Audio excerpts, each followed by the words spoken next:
요한복음 4장 23절 24절 말씀입니다. 아버지께 참되게 예배하는 자들은 영과 진리로 예배할 때가 오나니 곧 이때라. 아버지께서는 자기에게 이렇게 예배하는 자를 찾으시느니라. 하나님은 영이시니 예배하는 자가 영과 진리로 예배할지니라. 아멘. 마태복음 28장 19절 20절 말씀입니다. 그러므로 너희는 가서 모든 민족을 제자로 삼아 아버지와 아들과 성령의 이름으로 세례를 베풀고 내가 너희에게 분부한 모든 것을 가르쳐 지키게 하라. 볼지어다 내가 세상 끝날까지 너희와 항상 함께 있으리라 하시니라. 아멘. 2024년 새해 첫 주 하나님 앞에 나와 예배한 우리 모든 성도님들을 주의 이름으로 축복합니다. 우리 교회 2024년 표는 영과 진리로 예배드리는 선교 공동체라고 정했습니다. 우리 다 같이 한번 해볼까요? 시작! 영과 진리로 예배하는 선교 공동체. 아멘. 예배와 선교는 교회의 존재의 이유입니다. 예배가 없는 교회, 선교가 없는 교회는 교회라고 할 수가 없습니다. 그래서 예배와 선교는 동전의 앞뒤와 같습니다. 동전의 앞뒤는 항상 존재하는 것처럼 교회는 예배와 선교가 항상 있어야지만 됩니다. 예배는 모이는 교회의 모습입니다. 교회가 무엇입니까? 우리의 눈으로 보이는 이 건물과 조직도 교회이지만 진짜 교회는 하나님을 믿는 저와 여러분들의 모임이 교회입니다. 그래서 이 교회가 성도들이 서로 흩어져 있다가 다시 모이면 이것을 모이는 교회라고 표현하는데, 모이는 교회는 예배를 드립니다.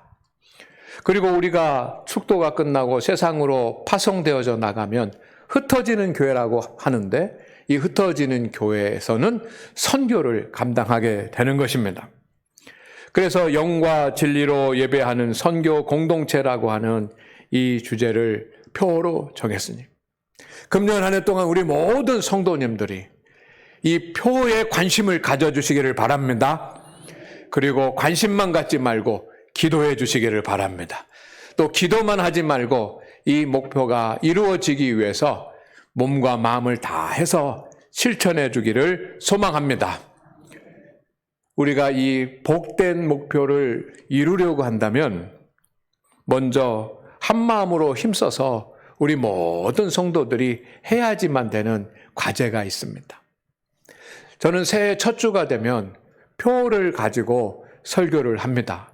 그렇기 때문에 우리 교회가 금년 한 해 동안 무엇을 목표로 하는지, 그렇다고 한다면 우리 성도들이 어떤 일에 힘써야만 되는지에 대해서 말씀을 드리니까 여러분 꼭 기억하셔서 2024년 한 해가 창립 94주년 되는 이 한 해가 복된 한 해가 되기를 주의 이름으로 축원을 드립니다. 축원을 드립니다. 첫째는 우리가 할 일입니다. 모든 성도들은 온전한 예배자가 되는 것입니다. 예배와 선교가 교회의 본질이기 때문에 우리가 가장 힘써야지만 되는 일은 하나님 앞에 예배를 드리는 일입니다. 오늘 본문 말씀 요한복음 4장 23절 24절 말씀 있는데, 수가성에서 한 여인을 주님께서 만나 주셨습니다. 인생에 낭망하고 우울과 정말 절망 가운데 빠져있는 이 여인을 새롭게 변화시켜 주시는데, 주님께서 그에게 예배자가 되라고 하십니다. 오늘 말씀 다시 한번 다 같이 읽어볼까요? 시작! 예배하는 자들은 영과 진리로 예배할 때가 오나니 곧 이때라. 아버지께서는 자기에게 이렇게 예배하는 자들을 찾으시느니라. 하나님은 영이시니 예배하는 자가 영과 진리로 예배할지니라. 아멘. 예배할지니라. 하나님께서 우리에게 주시는 강력한 모습입니다. 여러분이 신앙생활하면서 닮고 싶은 신앙의 인물들이 많이 있을 것입니다. 그 중에 우리 모두가 아는 인물이 있지 않습니까? 그가 바로 아브라함입니다. 아브라함은 믿음의 조상입니다. 아브라함 하면 생각나는 것이 있습니다. 순종 아닙니까? 떠나라 하면 떠나고 바치라 하면 바치고 가라 하면 가고 서라 하면 서고 이 하나님의 말씀에 순종하는 아브라함. 그래서 아브라함 하면 순종이 먼저 생각이 납니다. 그런데 아브라함을 순종의 사람이라고만 생각한다면 아브라함을 잘 모르는 것입니다. 순종보다 더 중요한 아브라함의 믿음의 덕목은 하나님을 예배하는 예배자입니다. 아브라함은 하나님께서 어디로 거처를 옮기시든지 그곳에서 제일 먼저 한 일은 하나님 앞에 단을 쌓고 하나님 앞에 예배를 드리는 일이었습니다. 아브라함이 복을 받게 되는 포인트가 되는 아들을 하나님 앞에 바치는 그 장면도 어떻게 보면 겉으로 드러난 것은 하나님께 순종하는 순종이지만 그 행위가 무엇입니까? 하나님을 예배하는 예배 아닙니까? 그러니까 그의 본질은 예배자인 것입니다. 하나님은 영과 진리로 예배하는 사람들을 찾는다고 그랬습니다. 그러니 영과 진리로 예배한다는 말은 첫째는 성령 안에서 예배를 드리는 것입니다. 그리고 진리의 말씀 안에서 예배를 드리는 것입니다. 영은 성령이라고 하는 말이고 진리는 예수 그리스도의 진리의 말씀을 말합니다.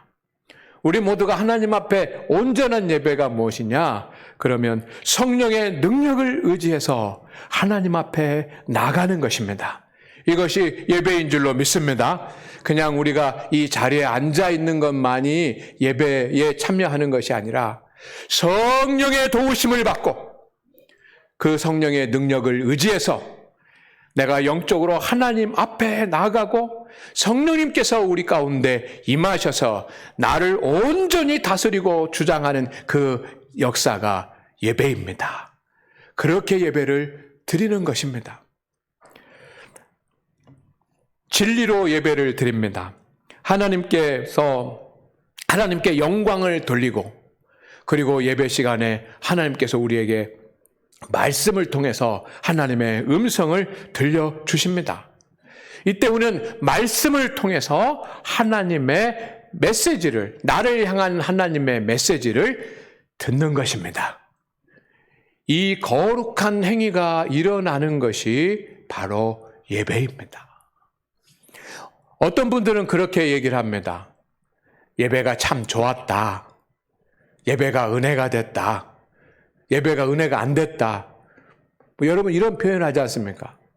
이것은 어떤 관점에서 말하는 표현이냐면 바로 나의 관점에서 표현을 하는 것입니다.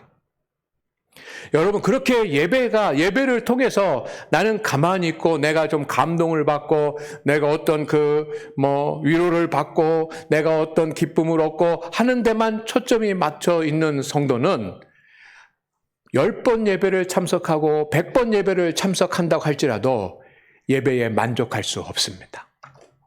부족한 것만 보이고 은혜가 안 돼, 부족해, 뭐가 모자라, 감동이 안 돼 이런 말만 하는 것입니다. 이거 신앙의 초보입니다. 그러나 여러분 예배는 나를 감동시키기 위해서 드리는 것이 아니라 하나님을 감동시키고 하나님을 기쁘게 하고 하나님께 영광을 돌리게 해서 하는 것이 예배인 줄로 믿습니다. 그러니 우리가 예배 시간에 은혜를 받았다라고 하는 것은 뭐냐면 정말 내가 성령 안에서 말씀 안에서 예배를 드려 오직 하나님 앞에 영광을 돌리는 일에만 전력하고 집중했을 때 그것이 참 예배입니다. 그것이 은혜 받았다는 것입니다. 오늘 새해가 되면서 우리 성도 여러분 예배의 관점이 바뀌어야 온전한 예배자가 될 수 있습니다. 오늘 목사님 설교도 좀 좋았고 찬양도 좀 좋았고 이렇게 한다거나 오늘은 목사님 설교가 좀 귀에 안 들어오네 뭐 찬양대가 찬양하는데 오늘은 좀 이렇게 뭐 연습을 많이 안 했나? 이렇게 판단이 된다면 여러분, 나 중심의 예배를 드리는 것입니다. 우리의 환경이 어떻든지 간에, 우리의 조건이 어떻든지 간에, 여러분, 금년 한 해는 내가 아니라 하나님께, 내가 아니라 예수 그리스도께 나의 모든 것을 다하여 마음과 뜻과 정성을 다해서 하나님을 예배하는 예배자가 되시기를 주의 이름으로 축원을 드립니다. 우리는 예배의 목적을 바로 알아야지만 됩니다. 그리고 온전한 예배를 드리는 일에 최선을 다해야지만 됩니다. 그렇게 하실 수 있겠습니까? 저는 그것을 소망합니다. 우리 장안교회 성도들이 무엇보다도 예배에 온전한 예배, 영과 진리로 드리는 온전한 거룩한 예배를 체험할 수 있기를, 또 그렇게 하나님께 영광 돌리기를 소망합니다. 그리고 예배가 끝난 뒤에는 주 예수 성원, 거룩한 독서, 그리고 가정 예배 드리고, 그래서 한 주일 내내 온전한 예배자로 살아가기를 주의 이름으로 축원을 드립니다. 축원을 드립니다. 특별히 주 예수 성원 거룩한 독서, 가정 예배는 소홀하지 않고 여러분 힘써 주시기를 바랍니다. 그렇게 하실 수 있겠습니까? 우리 교회가 주 예수 성원 거룩한 독서 그리고 가정 예배를 한 지 이제 몇 년이 됐습니다. 그런데 이제 옆에 계신 목사님들이 소문이 나고 또 알려주고 뭐 좋다 하니까 이것이 총회까지 알려졌습니다. 작년 겨울에 총회에서 전화가 왔더라고요. 목사님, 그런 내용을 좀 이렇게 총회에다가 기고를 해가지고 많은 목사님들이나 교회들이 좀 참고했으면 좋겠습니다. 그래서 부족하지만 제가 글을 써서 총회에다가 냈고 1월 회보에 나왔더라고요. 그래서 이제 게시판에다가 그것을 이렇게 기재를 해놨는데, 여러분, 온전한 예배를 드리시고 평일날은 주의 성은 거룩한 독서하시면서 그냥 이름뿐인 그리스도인이 아니라 온전한 예배자로 성공하기를, 승리하기를 주의 이름으로 축원을 드립니다. 축원을 드립니다. 예배자가 되면 수가성의 여인처럼 변화가 일어납니다. 이 실패한 사람처럼 보이고 사람도 만나기가 싫어 괴로워 혼자 살았던 이 여인이 그의 삶이 어떻게 이렇게 활기찬 삶으로 변화될 수 있었습니까? 그가 온전한 예배를 드릴 수 있는 예배자를 만났기 때문입니다. 금년 한 해 다른 건 몰라도 예배에 성공하는 우리 성도들 되시기를 주의 이름으로 축원을 드립니다. 예배자가 되십시오. 두 번째는 모든 중직자들은 기도자가 되는 일입니다. 우리가 어떻게 영과 진리로 예배하는 선교 공동체가 될 수 있습니까? 중직자들이 기도자가 되어야지만 됩니다. 사도행전 3장 1절 말씀을 우리 다 같이 읽습니다. 시작. 제9시 기도 시간에 베드로와 요한이 성전에 올라갈새. 아멘. 주님께서 승천하셨습니다. 갑자기 리더의 부재 상태가 온 겁니다. 그것도 그 리더가 누구입니까? 하나님의 아들입니다. 주님은 승천하시면서 교회를 세우시겠다고 했는데, 여러분, 교회를 만들어 놓으시고 조직도 해 놓으시고 승천하셨으면 얼마나 좋겠습니까? 그런데 교회를 세우리라 라고만 하시고 아무것도 해 놓으신 것은 없고 그냥 위임하고 하늘로 승천하셨습니다. 그러니 예수님의 제자들, 특별히 베드로와 요한은 얼마나 분주한 하루를 보내야 되겠습니까? 생각도 많이 해야지만 되고, 연구도 해야 되고, 성도들도 돌봐야지만 되고, 그리고 교회를 세워야지만 되고, 정말 시간이 48시간이어도 모자라는 그런 하루하루를 보냈을 것입니다. 아마 잠잘 시간도 없지 않았겠습니까? 잠잘 시간도 없었을 것입니다. 그런데 그들이 그렇게 피곤하고 지치고 한다고 할지라도 기도를 쉬지 않았습니다. 할렐루야. 기도 시간이 되면 직접 성전에 올라가서 기도했습니다. 여러분, 그들이 어디서 기도했습니까? 자기가 있는 자리에서, 전도하던 곳에서, 또 연구하던 자리에서 기도한 것이 아닙니다. 제9시 기도 시간에 성전에 올라갈 때, 9시면 오후 3시 기도 시간인데 3시, 6시, 9시 하루에 3번의 기도 시간이 있었습니다. 그 기도 시간에 성전에 올라가서 기도를 한 것입니다. 기도 시간이 되면 직접 성전에 올라가서 기도했습니다. 여러분, 이것을 여러분이 마음 가운데 좀 이렇게 새겨지기를 소망을 합니다. 아무리 피곤하고 아무리 바빠도 성전에 올라가서 기도하는 일을 쉬지 않았습니다. 그들은 기도하는 중직자였습니다. 그렇게 기도하는 중직자들이 되었을 때 그들이 가는 곳에 하나님의 능력과 하나님의 역사가 나타났습니다. 나는 은과 금이 없지만 나사렛 예수의 이름으로 일어나 걸으라. 성전 미문에 앉아 있는 사람을 명하였을 때 그가 일어나는 기적이 일어났습니다. 무엇 때문에? 기도하는 중직자였기 때문에. 분노의 사람, 화를 잘 내는 사람, 말주변도 없었던 그런 사람, 배운 것도 없었던 그런 그런 베드로가 사람들 앞에 설교할 때 3,000명씩 회개하고 주께로 돌아오는 역사가 일어났던 것은 그가 잘 말해서가 아니고 그가 잘 준비해서가 아니고 그가 기도하는 중직자였기 때문인 줄로 믿습니다.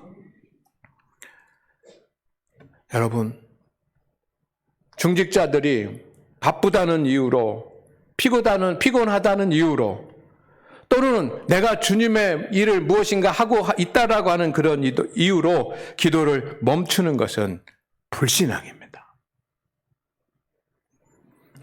사무엘이 그랬지 않습니까? 사무엘은 중직자죠. 얼마나 바쁩니까? 혼자 모든 이스라엘의 영적 문제를 다 통제하고 케어해야지만 되는 중직자입니다. 오늘도 수 킬로를 가야 되고 수십 킬로를 달려가야지만 되는 그런 바쁜 선지자의 사명을 했는데 그가 고백합니다.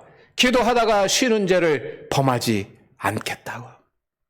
여러분, 그런 마음, 우리 중직자들에게 기도하다가 쉬는 죄를 범치 않겠다라고 하는 그런 마음이 있기를 주의 이름으로 축원을 드립니다. 중직자가 누구입니까? 목사요, 목회자이고 장로님들이고 권사님들 아닙니까? 기도가 없으면 주님의 일을 할 수가 없습니다. 절대로 할 수가 없습니다. 인간적인 방법과 인간적인 수단으로만 밖에 되지 않습니다. 그것은 교회의 영광이 되지 않습니다. 그렇기 때문에 베드로와 요한이 그 바쁜 시간에도 분부하고 성전에 올라가서 기도 시간을 정해놓고 기도한 것입니다. 우리 교회가 은혜로운 교회가 되기를 소망합니다. 영혼을 구원하는 교회가 되기를 원합니다. 하나님의 사역을 감당하는 교회가 되기를 원합니다. 그렇다고 한다면 먼저 중직자들이 교회의 기도의 자리로 돌아와야 합니다. 아멘입니까? 이 일이 되지 않으면 교회는 세워지지 않습니다. 중직자들이 주간 기도의 자리에, 새벽 기도의 자리에 오셔야지만 됩니다. 베드로와 요한이 얼마든지 자기 집에서도 기도할 수 있었지 않겠습니까? 바쁘다는 이유로 핑계할 수 있었지 않겠습니까? 그러나 그들은 그렇게 하지 않았습니다. 성전에 와서 기도 시간이 되면 성전에 와서 기도했습니다. 그때 이 교회의 처음 교회 역사가 나타난 것입니다. 여러분, 우리 교회 중직자들이 하나님 앞에 엎드려 부르짖어 기도하면 베드로와 요한처럼 그들이 행했던 것처럼 경이로운 주님의 역사들이 나타내는 통로가 우리 장안교회가 될 줄로 믿습니다. 세 번째는 모든 사명자들은 전도자가 됩니다. 모든 사명자들이 전도자가 돼야 영과 진리로 예배하는 선교 공동체가 만들어지는 것입니다. 주님의 명령이 있습니다. 마태복음 28장 19절에서 20절 말씀을 같이 볼까요? 시작.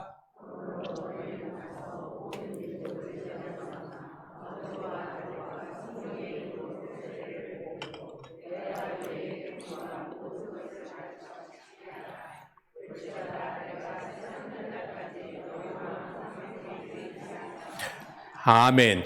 여러분, 예배가 살아나면 기도가 살아나고, 예배와 기도가 살아나면 선교가 살아납니다.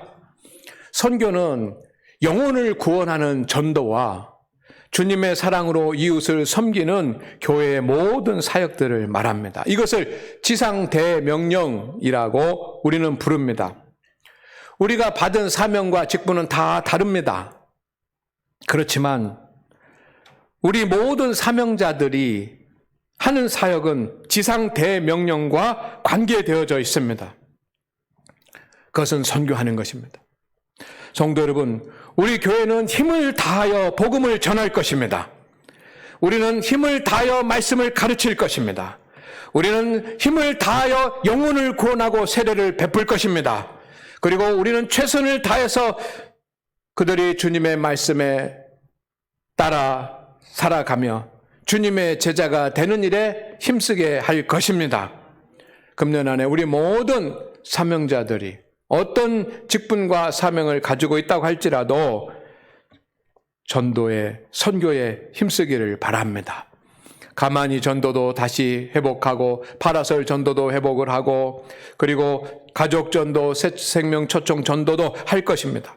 선교적 지평도 확장해서 어렵고 소외된 그런 이웃들을 섬기고 복음을 전하는 일에 힘쓸 것입니다. 그랬을 때 우리 교회에 선교적 지평이 확장되면 초대교회처럼 믿는 자의 수가 흥왕하게 되는 교회가 될 줄로 믿습니다.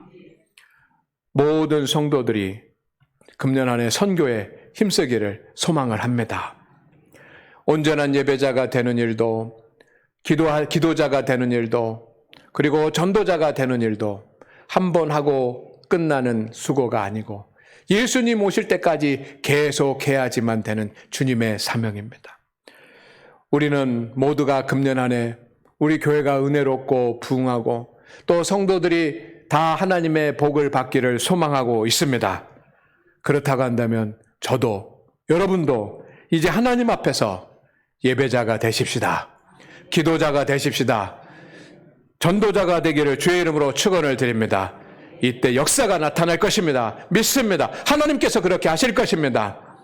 하나님 아버지, 오늘 우리 장안교회 성도들이 영과 진리로 예배하는 선교 공동체를 세우기 위하여 예배자가 되고 기도자가 되고 전도자가 되기를 소망하며 결단합니다. 우리에게 이 은혜를 더하여 주시옵시고 우리 교회가 은혜 가운데 더욱더 서가며 우리 교회 성도들은 더 큰 하나님의 복을 누리게 하옵소서. 예수님의 이름으로 기도드립니다. 아멘.